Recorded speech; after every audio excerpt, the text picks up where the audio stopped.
This is the Engines of Our Ingenuity, made possible by the Friends of KUHF Houston.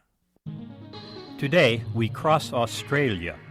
The University of Houston's College of Engineering presents this series about the machines that make our civilization run and the people whose ingenuity created them.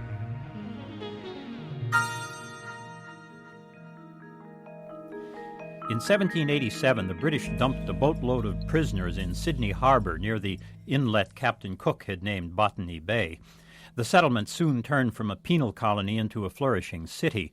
Only 32 years later, Sydney's citizens had reached the point where they could begin erecting a major cathedral.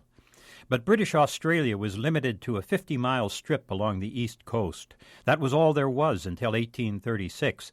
Then settlers founded a new city on the southern indentation of Australia. They called it Adelaide after some otherwise forgotten royalty. Australia extended 2,400 miles to the west of Sydney and 1,700 miles to the north of Adelaide. All that was a vast, inaccessible wilderness. But humans are inquisitive. Naturally, the British had to know what lay beyond those tiny settled patches. They began a series of explorations every bit as difficult as Lewis and Clark's. The first explorers stayed near the coastline. Then they began striking out toward the center of the subcontinent. One explorer, John McDouall Stuart, had been part of an expedition that got halfway across Australia in 1845. In 1858, he made the first of 6 attempts to get from Adelaide to the northern tip.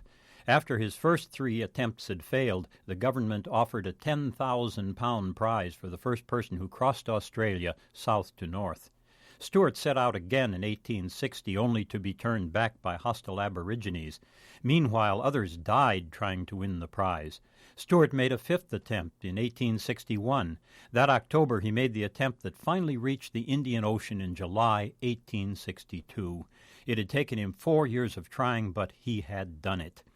My interest in Stuart was triggered just recently. By an odd set of circumstances, I've been in touch with astronaut Andrew Thomas up on the Mir space station. He told me his great-great-grandfather was a naturalist with Stuart's last expedition.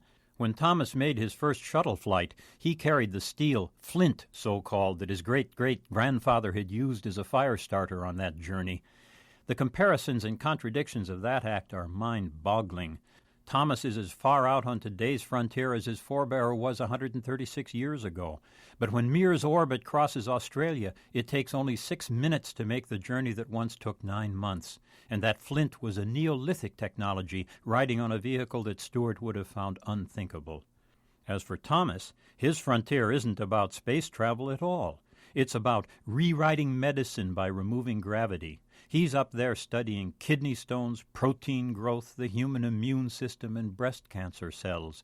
He's up there tacitly showing us that human understanding is being recast when we step clear of gravity, when we leave the flat earth on which we've lived ever since we were no more than primordial cells.